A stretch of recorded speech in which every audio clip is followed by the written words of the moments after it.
Hello, तर आज आहे माझ्या 30 डेज हार्ड वेट लॉस चॅलेंजचा 29वा दिवस. फक्त एकच दिवस बाकी आहे आता.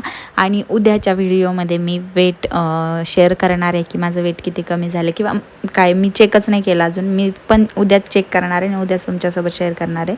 तर सकाळी सकाळी गरम पाण्यात लिंबू घेतलं, त्यानंतर ब्लॅक कॉफी घेतली, त्यानंतर वर्कआउट केलं. वर्कआउट झाल्यावर त्या मी ट्विस्टरवरती व्यायाम केला आणि लंचच्या 1 तास अगोदर ॲपल सायडर विनेगर घेतलं 1 ग्लास पाण्यातून. त्यानंतर लंच केला. लंचमध्ये आज पूर्ण व्हेजिटेबल्स घातलेला उत्तप्पा आणि काकडी होती. त्यानंतर 1 तास वॉक केला आणि एवढाच काय तो वॉक झाला माझा आज दिवसभरात. त्यानंतर 1 तासाने ग्रीन टी घेतली आणि त्यानंतर आम्ही आवरून गेलो.